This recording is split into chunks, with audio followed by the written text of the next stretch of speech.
I survived rockets, roadside bombs, and months in a desert where every day could have been my last. Yet the moment that truly broke me wasn't on a battlefield. It was the morning I left home. I still remember Emily standing in the doorway of our small London house, her arms wrapped around herself like she was trying to hold her world together. "You'll call me every day, right?"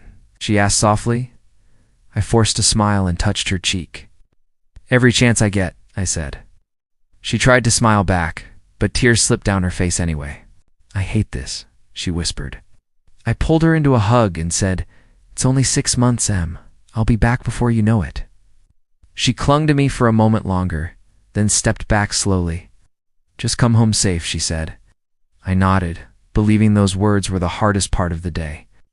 I had no idea the real pain was still waiting ahead.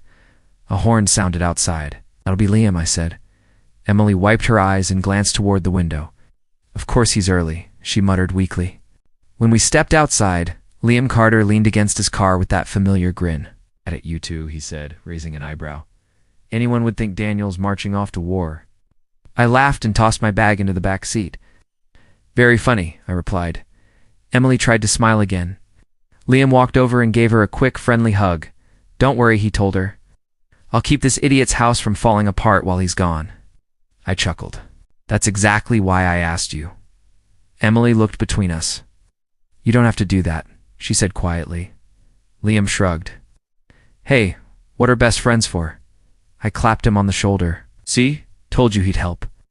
At the time, his words felt comforting.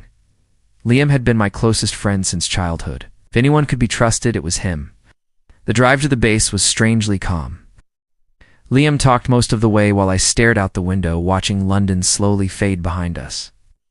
"So," he said, tapping the steering wheel, 6 months in the sun while the rest of us freeze here." I smirked. "Trust me, you wouldn't enjoy the kind of sun I'm getting." He laughed. "Maybe not, but still, sounds like an adventure." After a moment he added, "Emily will be all right, you know." I glanced at him. "I know." He nodded. "I'll check in on her now and then. Make sure she's not lonely." Right. I felt grateful hearing that.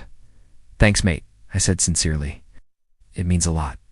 Liam waved his hand dismissively. "Relax, I've got your back." I believed him completely. As we pulled into the base, he turned off the engine and looked at me seriously. "Just come back in one piece, all right?" I smiled. "That's the plan." Before joining my unit, I made one more call. My father answered almost immediately. "Daniel." Arthur Harper's deep voice carried the steady strength I had known my whole life. "Just calling before we leave," I said. "Your mother would have been proud of you," he replied quietly. I swallowed. "Thanks, Dad." He paused before adding, "War tests a man in strange ways. Remember who you are." "I will," I promised. A moment later, another voice jumped onto the call. "Daniel, don't forget to send pictures," my sister Sophie said excitedly. I laughed. "Pictures of sand and tents. Still counts," she replied. Then her tone softened. "Just be careful, okay?" I nodded even though she couldn't see it. "I will." After hanging up, I felt calmer. My family believed in me. A best friend had promised to watch over my wife. Everything seemed steady and certain. The military truck engine roared to life, pulling my attention back to reality. Soldiers climbed aboard one by one. Liam stood beside the gate, hands in his jacket pockets. Well, he said, "This is it." I shook his hand firmly. "Take care of Emily for me." He nodded without hesitation. "You know I will." I climbed onto the truck and glanced back one last time. Liam raised a hand in farewell. As the vehicle rolled away, I leaned back and whispered to myself, "Everything will be the same when I return." At that moment, I believed it with absolute certainty. My wife loved me. My best friend had my back. My family was waiting for me. The world felt solid and predictable.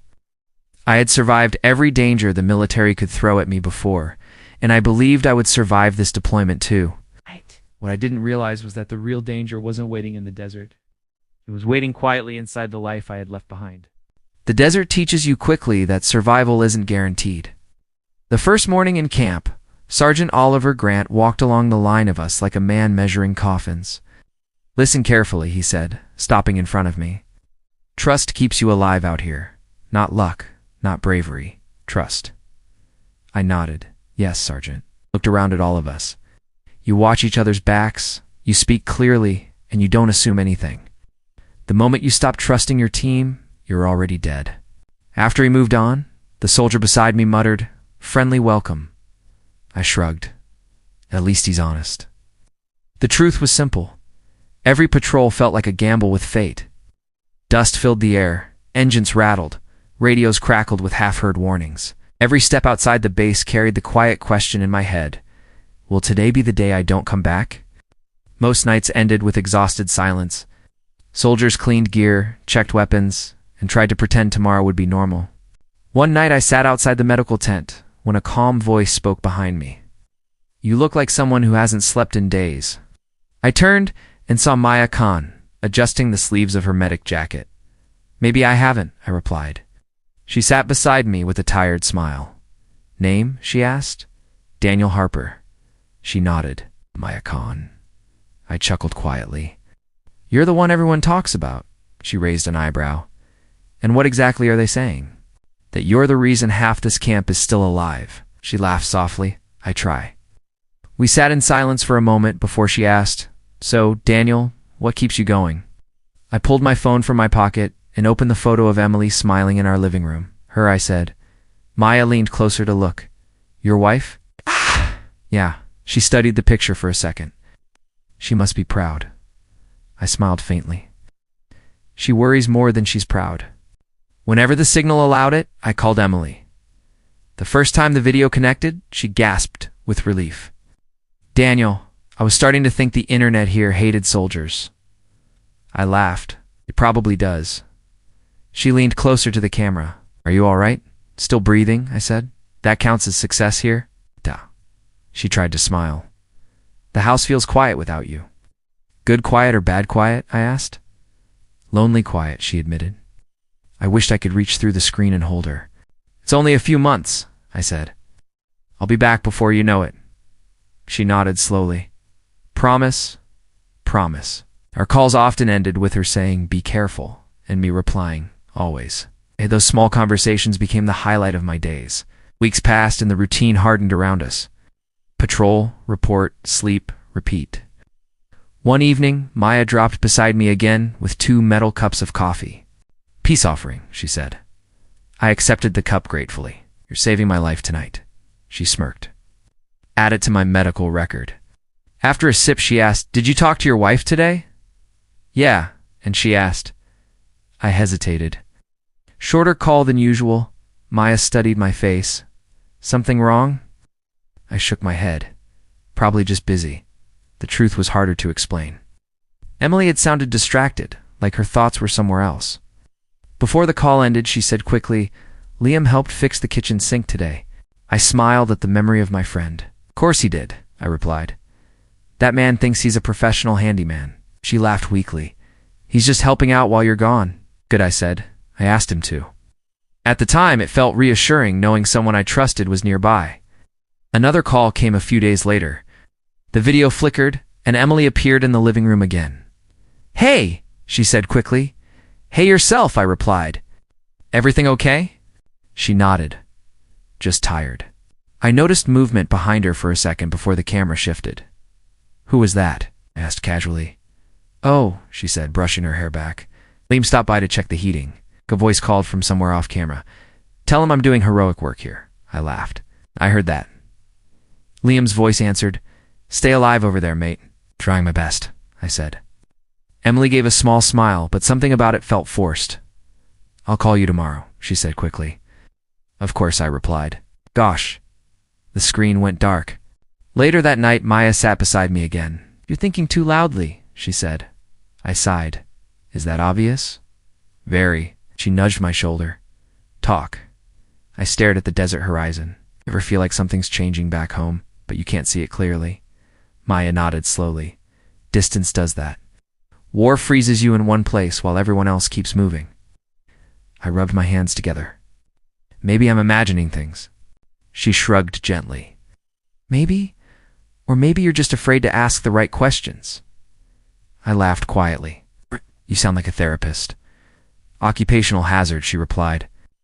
The next morning, Sergeant Grant gathered us before patrol. Same rule as always, he said sharply. Trust keeps you alive. I climbed into the vehicle and checked my radio. As the convoy rolled forward, dust rising behind us, I pushed my doubts aside. War demanded focus. Every second mattered. Still, somewhere in the back of my mind, Emily's voice echoed from our last call, distant and hurried. I told myself it was nothing. After all, Liam was like a brother to me. I trusted him completely, and trust, as Sergeant Grant said, was supposed to keep a man alive. For 6 months, I imagined the exact moment I would walk through my front door. During long nights in the desert, I would tell the guys, first thing I'm doing when I get home is hugging my wife. One of them laughed and said, she'll probably knock you over running to the door. I smiled at that thought more times than I could count. Even Sergeant Grant joked one morning while we packed gear. Harper, he said, when you get home, forget the army for a day. Just be a husband. I nodded. That's the plan, Sergeant.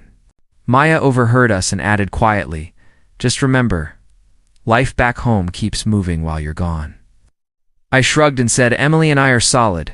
She studied my face for a second and replied, I hope so. At the time, I didn't understand why she sounded uncertain. I thought coming home would be simple. The flight back to London felt unreal.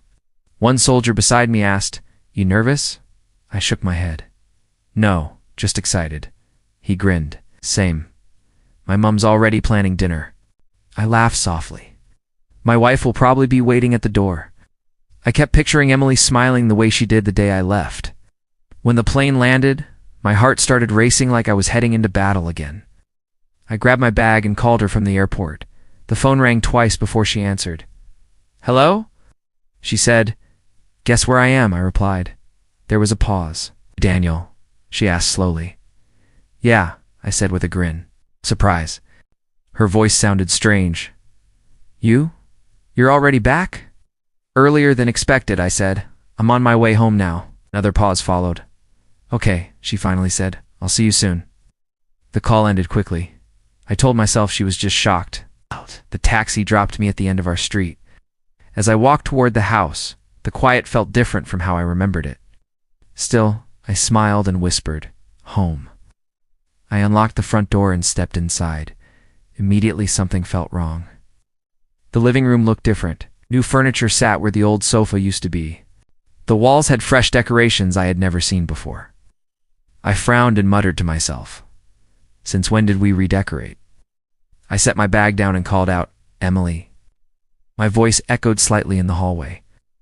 After a moment, she appeared, standing frozen like someone caught in a spotlight. Her eyes widened. Daniel? You're back early. I waited for her to run toward me, but she didn't move. Yeah, I said slowly. I thought you'd be happy to see me. She forced a smile that didn't reach her eyes. Of course I am. I just wasn't expecting you today. I stepped closer. Everything okay? She looked down at the floor instead of answering. My chest tightened. Emily, I asked again. Before she could reply, I heard movement in the kitchen. A second later, a familiar voice called casually, Hey, Em, where did you put the sugar? My entire body went still. Liam Carter walked out holding a coffee mug like he belonged in my house. When he saw me, his smile froze. Daniel, he said slowly. You're back. I stared at him. Clearly, silence filled the room. Liam scratched the back of his neck and forced a laugh. Well, this is unexpected. I felt something cold settle in my stomach. What's going on? I asked. Emily shifted nervously. Daniel, I can explain. I looked at Liam. Why are you in my kitchen? He raised both hands slightly. Mate, relax. Don't tell me to relax, I replied sharply. Answer the question. Liam took a sip from the mug like he needed time. I've just been helping around the house, he said. You know, fixing things. I glanced around the unfamiliar living room. Did the repairs include redecorating the entire place? Emily spoke quickly. I wanted to change while you were gone. Without telling me, I asked. She didn't answer. Liam stepped forward a little. Look, Daniel, it's not what it looks like. I laughed quietly. That's exactly what people say when it is, he sighed. You're overthinking this. I met his eyes, am I? Emily's voice trembled. Please don't start arguing. I turned toward her. Then tell me the truth, she whispered. You just got home. Can we talk about this later? I shook my head. No, we talk about it now. Liam tried again. Mate, you've just come from a war zone. You're probably stressed. I stared at him. Don't blame this on the war. The silence that followed felt heavier than any battlefield moment I had ever experienced. Emily looked like she wanted to disappear. Liam avoided my eyes. I realized something in that moment that chilled me to the bone. The trust I carried across an entire war had cracked the second I stepped through my own door. I inhaled slowly and said one more time, "Someone start explaining." Neither of them spoke immediately. Emily kept staring at the floor. Liam looked at the wall like it held the answer. My heart pounded harder with every passing second. Finally, Liam muttered quietly, "Mate, it's complicated." I shook my head and replied, "No, it isn't." In that moment, I understood something painful and simple. I had survived months in a war zone without losing my life, yet the real battle waiting for me had started the second I came home. I stood in the middle of my living room staring at the two people I trusted most. The silence between us felt heavier than any explosion I had heard overseas. Finally, I said quietly, "Someone talk." Emily rubbed her hands together nervously. "Daniel, please sit down." I shook my head. "No, you talk first." Liam sighed and leaned against the kitchen counter. "Mate, this isn't how we wanted you to find out." My chest tightened. "Find out what?" Emily's voice came out barely above a whisper. "Things changed while you were gone." I laughed once, but there was no humor in it. "Changed how?" She looked at Liam before answering. "I was lonely, Daniel." I stared at her. "So you redecorated the house," Liam muttered. "It's more complicated than that." I stepped closer, then explained it clearly. Emily swallowed hard. "Liam started coming by to help with things." I nodded slowly. "I know that part," she continued quietly. "At first, it was just repairs and errands." Liam added, "You asked me to check on her?" I looked straight at him. "Checking on her doesn't mean moving into my kitchen." Emily wiped her eyes quickly. "One night the power went out," she said. "We were sitting here talking." I crossed my arms. "Talking leads to new furniture." Liam spoke before she could. "Daniel, listen." "I am listening," I replied sharply. He rubbed his forehead. "Your wife was struggling. She was scared all the time you were deployed." I turned to Emily. "You never said that during our calls." "Shh," she whispered. "I didn't want to worry you." I let out a slow breath. "Someone's dead." "You found comfort somewhere else." She shook her head quickly. "It wasn't like that at first." Liam spoke again. "It just happened," Dan stared at him. "That sentence is doing a lot of work." Emily's voice trembled. "We started spending more time together." I asked quietly, "How much time?" She looked down. "Almost every day." I felt something inside me break slightly. While I was dodging bullets, I said slowly, "You two were bonding over tea." Liam stepped forward. "Don't twist it like that." I met his eyes. "How else should I twist it?" Emily finally whispered the words I had already guessed. "We got close." I laughed bitterly. "Define close." She covered her face for a moment before answering. "We started seeing each other," Liam added quickly. "It wasn't planned." I looked at him with disbelief. "You didn't accidentally fall into my marriage." He raised his hands defensively. "Feelings are messy." I shook my head slowly. "You were my best friend." Liam sighed. "I know." I pointed at the floor. "You stood right there the day I left and promised to look after her?" He replied quietly, "I did look after her." "It's not looking after her," I snapped. "That's replacing me." Emily cried softly. "Please stop shouting." I turned to her. "I'm not shouting yet." My voice felt strangely calm, like the numbness soldiers feel after a blast. For a moment, nobody spoke. I walked to the window and stared outside at the dark street. Finally, I said, "How long?" Emily hesitated. 3 months. I nodded slowly. "So half my deployment," Liam muttered. "It didn't start like that." I turned back toward them. "But it ended like this." Emily tried again. "Daniel, I never meant to hurt you," answered quietly. "Yet here we are." Liam stepped closer. "Mate, we were going to tell you." I raised an eyebrow. "When before or after you finished redecorating my life?" He looked away. Emily whispered I was confused. I replied, "Confusion usually lasts a few hours, not months. Tears ran down her face. "I thought you might not come back." Those words hit harder than anything else. I stared at her. "So you prepared a replacement?" She shook her head violently. "No, that's not what I meant." I looked at Liam again. "Did you ever once think about what this would do to me?" He answered quietly, "Every day." I laughed bitterly. Clearly not enough. The anger inside me kept rising, but something else rose with it: exhaustion. I suddenly felt more tired than I had during the entire war. I picked up my bag from the floor. Emily stepped forward quickly. "Where are you going?" I replied calmly. "Somewhere that doesn't feel like a stranger's house." Liam said quietly, "Daniel, don't do anything rash." I looked at him. The rash thing already happened. Emily reached for my arm. "Please stay and talk." I gently pulled away. "There's nothing left to say tonight." My voice surprised even me with how steady it sounded. I drove through the dark streets until I reached my father's house. When he opened the door, he looked at my face and immediately asked, "What happened?" I walked inside and sat down heavily. "Emily and Liam," I said simply. He frowned. "Explain." So I told him everything.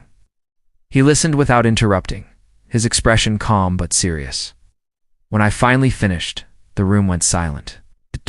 After a long moment, he said quietly, "Son, betrayal doesn't destroy a man unless he lets it."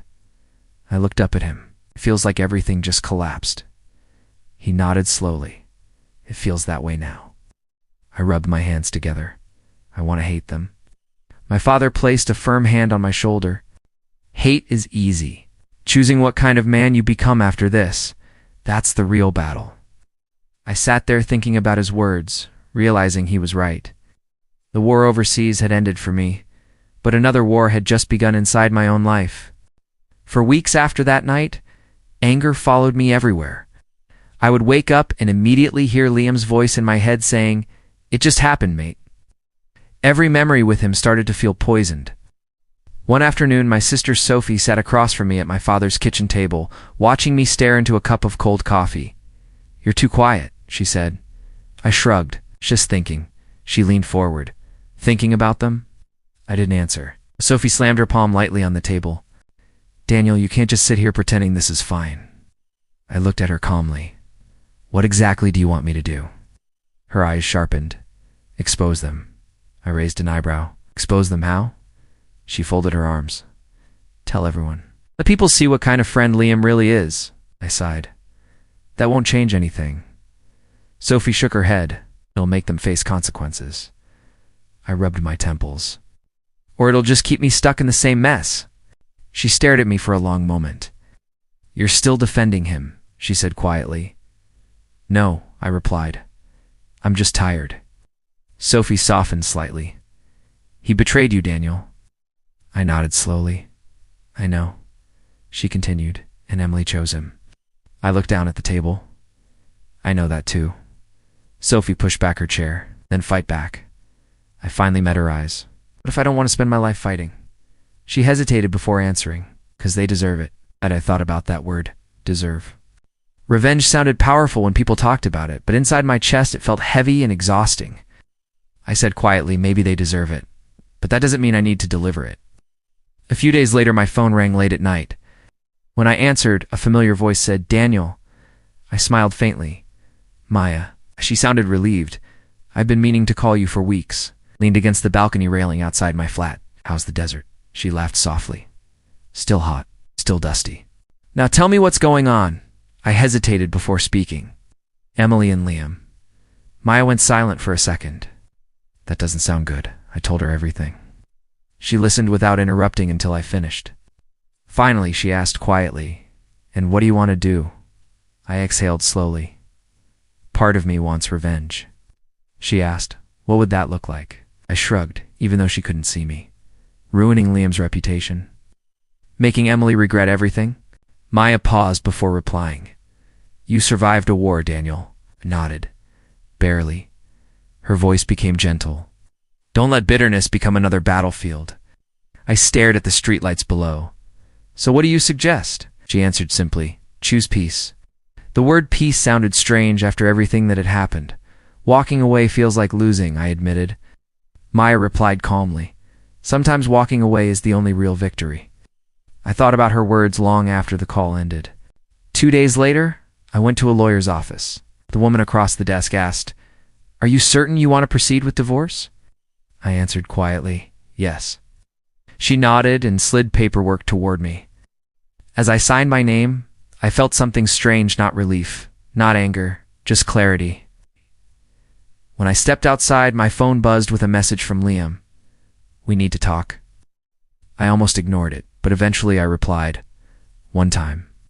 We met outside a small pub that evening. Liam stood near the entrance with his hands in his jacket pockets.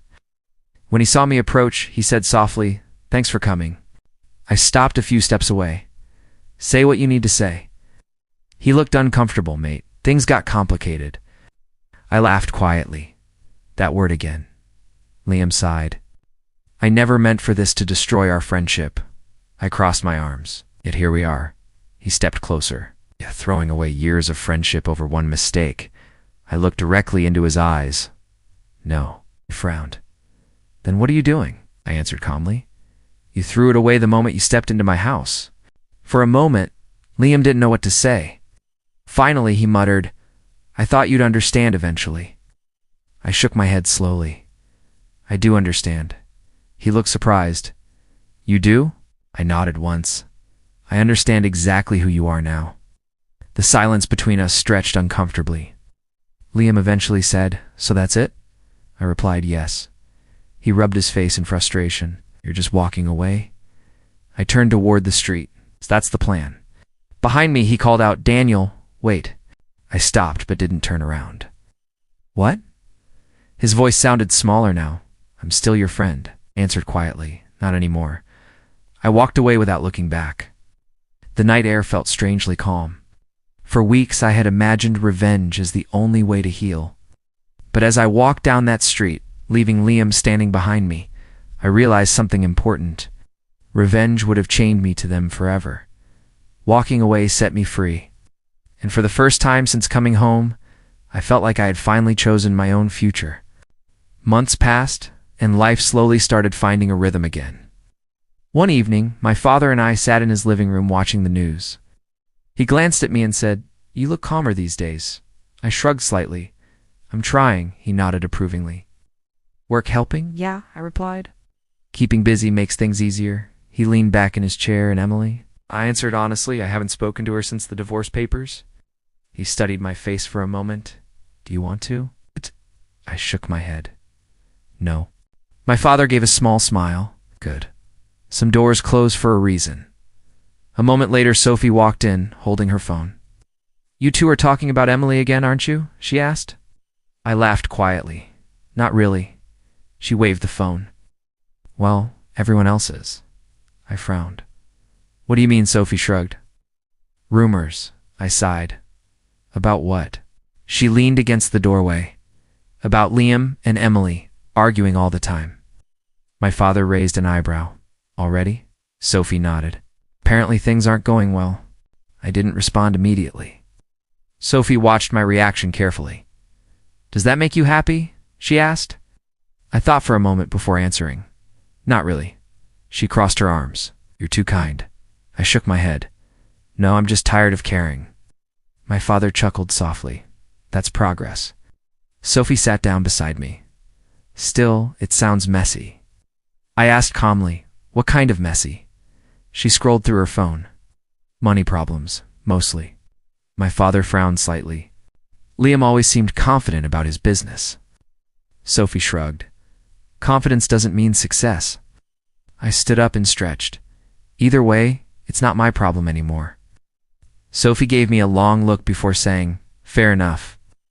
A week later, I was leaving the gym when someone called my name from across the parking lot. "Daniel." I turned and saw Ryan Carter walking toward me. I hadn't spoken to Liam's younger brother in years. "Ryan," I said cautiously. He stopped a few steps away and rubbed the back of his neck. "Mind if we talk?" I hesitated before answering. Sure. We sat on a nearby bench. Ryan looked uncomfortable. "This is awkward," he admitted. I nodded. "You could say that." He sighed. "Look, I know what Liam did to you. I raised an eyebrow. That's not exactly a secret. Ryan glanced down at his hands. But you don't know everything. I felt a small knot tighten in my stomach. What do you mean? He looked up and said quietly, You deserve to know the truth. I leaned back slightly. Go on. Ryan spoke slowly, choosing his words carefully. Liam's business hasn't been doing well for a long time. I frowned. He never mentioned that. Ryan laughed bitterly. He never mentions problems to anyone. I folded my arms. What does that have to do with Emily? Ryan hesitated again before answering. He's been drowning in debt. My stomach dropped slightly. Debt? Ryan nodded. Serious debt. I stared at him, and Emily knows about this. Ryan shook his head. You're not at first.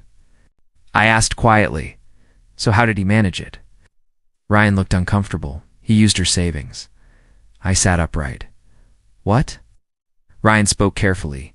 Emily trusted him with some financial stuff. Used that access to cover part of what he owed. I ran a hand through my hair. Does she know now? Ryan nodded slowly. Yeah, that's why they've been fighting so much. I let out a long breath. That's unbelievable. Ryan looked at me with sympathy. I figured you'd want to know. For a moment, neither of us spoke. Finally, I said quietly, Why? Tell me. Ryan shrugged. 'Cause what Liam did to you wasn't right. I studied his face. You're his brother. He gave a tired smile, and sometimes that makes it worse. I nodded slowly. Thanks for telling me, Ryan stood up. Take care, Daniel. I watched him walk away, feeling strangely calm. A few days later, my phone rang while I was at work. When I answered, a serious voice said, Mr. Harper. Speaking, I replied. My name is Detective Alan Brooks, the man said. I straightened slightly. Is something wrong? He replied calmly. I'm investigating a financial fraud case connected to a business owned by Liam Carter. I felt my chest tighten. I see. The detective continued, Your name appeared in older financial records connected to Mr. Carter's company. I answered quickly, I haven't worked with Liam in months. Detective Brooks replied, That's what we're confirming. I asked carefully, Is Emily involved? He paused briefly before answering. At this stage, we're only investigating Mr. Carter's activities. I nodded, even though he couldn't see me. Understood. Before ending the call, he said, If we need further clarification, we may contact you again. That's fine, I replied. After the call, I sat quietly at my desk. Months ago, I had imagined revenge in 100 different ways. But now something strange was happening. I hadn't lifted a single finger against Liam or Emily, yet problems were closing in around them anyway. Arguments, debt, investigations. It felt like a slow chain reaction that had started the moment they betrayed me. That evening, I told my father about the call. He listened carefully before saying, Sometimes life balances its own scales. I thought about that as I looked out the window. Karma didn't arrive with anger or noise. It moved quietly, step by step, until the truth finally caught up with everyone involved. Rain tapped steadily against my apartment window the evening everything came full circle.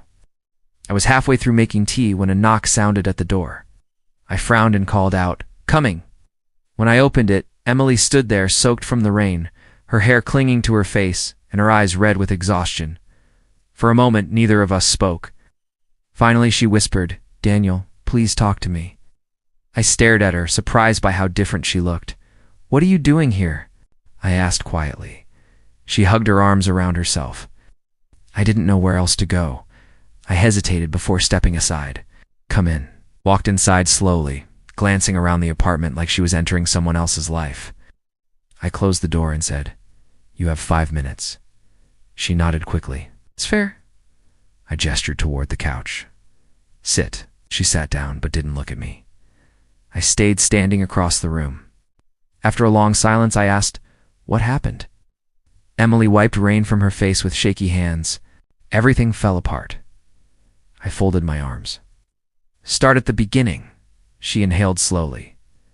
Liam isn't who I thought he was. I let out a quiet breath. That realization came a bit late. She nodded miserably. I know. I waited. She continued. The argument started months ago, I said calmly. About money? Her eyes widened slightly. I shrugged. News travels. Emily rubbed her temples. He told me his business just needed temporary help. I asked bluntly, and you believed him? She looked down. Yes. I shook my head slowly. Emily, she interrupted quickly. I trusted him, I replied softly. So did I. She kept talking, her voice trembling more with every sentence. At first it was small amounts, then larger transfers. I frowned. From your savings? She nodded. I thought I was helping him recover, I asked quietly. How much? She whispered a number that made my stomach tighten. That's everything you had, I said. Tears filled her eyes. I know. I leaned against the wall and asked, when did you realize the truth? Emily laughed bitterly. When the debt collectors started calling, I raised an eyebrow. And Liam? She looked up at me, her voice breaking. He left. I blinked. Left. She nodded slowly. Packed his things 2 weeks ago. I asked quietly, did he say goodbye? She shook her head. No. Silence filled the room again. Finally, she said the words I never expected to hear. Daniel, I made the worst mistake of my life. I didn't respond immediately. Instead, I studied her face carefully. The confidence she once carried was gone, replaced by exhaustion and regret. She whispered again, I ruined everything. I spoke calmly. Yes, looked up quickly, surprised by my honesty. I thought I was choosing love, she said weakly. I answered quietly, you chose betrayal. She covered her mouth as tears rolled down her cheeks. I know. I walked to the kitchen and poured 2 cups of tea before handing one to her. She accepted it with trembling hands. Why are you being kind? She asked. I shrugged. Because anger gets tiring after a while. She stared at the cup for a moment before speaking again. Daniel, can we start again? The question hung in the air between us. I sat down across from her and looked directly into her eyes. Why would you ask that? She answered immediately. Because I still love you. I let out a slow breath. Do you? She nodded desperately. I never stopped. I tilted my head slightly. Then why did you stop waiting for me? She opened her mouth, but couldn't answer. After a moment she whispered, I was scared. I replied calmly, so was I. She looked confused. You were? I nodded. Every day overseas, she stared at me silently. Finally, I said the words that had been forming in my mind since she arrived. The man who left for deployment loved you completely. Emily leaned forward, hope flickering in her eyes. I continued quietly, but that man doesn't exist anymore. Her expression collapsed instantly. Daniel, she whispered. I shook my head gently. War changed me. Your choices changed me even more. She began crying openly now. I didn't mean to destroy us. I replied softly, intent doesn't erase consequences. She reached across the table as if to touch my hand, but stopped halfway. Please, she whispered, don't let this be the end. I looked at her for a long moment before standing up. Emily, I said quietly, this ended the day I walked into my house and found my best friend in my kitchen. Her shoulders shook as she cried harder. I'm sorry, she repeated. I nodded once. I believe you. She looked up with confusion. Then why can't we fix this? I answered gently. Because regret arrives after the damage is done. The rain outside continued falling as she finally understood. Her mistake hadn't just hurt Mitt, had closed a door that could never open again. Months later, I stood beside the Thames watching the water move slowly through the city lights. The air felt calm in a way my life hadn't been for a long time. I leaned against the railing and said quietly to myself, funny how everything changes. A man nearby glanced at me and chuckled. Talking to yourself, mate? Smiled slightly. Just thinking out loud. He nodded toward the river. Good place for it. I watched the current slide past the bridge and replied, yeah, it really is. For the first time in months, the silence around me didn't feel heavy. It felt peaceful. My phone buzzed in my pocket. When I looked at the screen, Maya's name appeared. I answered immediately. Hey, her familiar voice replied warmly. Guess who's in London? I laughed. You? Correct? She said, medical conference? Coffee? I glanced at the river again. Give me 20 minutes. She answered, deal. When I walked into the cafe, Maya was already sitting near the window with 2 cups waiting. She waved, "Over here." I sat down across from her and smiled. "Still saving lives." She shrugged playfully. "Someone has to." I took a sip of coffee and said, "Good to see you." Maya studied my face carefully before speaking again. "You look different." I raised an eyebrow. "Different how?" She leaned back slightly. "Calmer." I laughed softly. "War and heartbreak will do that." Maya nodded slowly. "I heard about Liam." I shrugged. "News travels fast," she asked. "Fraud investigation?" I nodded once. "That's what Detective Brooks said." Maya tilted her head. "And Emily?" I answered honestly. She moved away. Maya looked curious. "Did you talk to her before she left?" I nodded once. Maya watched my expression closely. "How did that go?" I replied quietly. It gave me closure. Maya stirred her coffee slowly. "Do you still hate them?" she asked. I thought about the question carefully before answering. "No?" She looked surprised. "Really?" I nodded. "Hate takes energy." Maya smiled slightly. "That's a very soldier answer." I shrugged. "Maybe." She leaned forward and asked gently, "So what do you feel now?" I glanced out the window at the busy street. Nothing dramatic. She waited patiently. After a moment I added, "Just distance." Maya nodded thoughtfully. "Distance can be healthy." I smiled faintly. "You told me that months ago." She laughed quietly. "Looks like you finally listened." I raised my cup toward her. Eventually, we talked for nearly an hour about small things, her work, my job, and life in general. At one point she asked, "Do you ever think about revenge?" I shook my head. "Not anymore." She smiled with approval. "Good," I asked curiously. "Why?" Maya shrugged lightly. "Because revenge keeps you connected to people who already hurt you."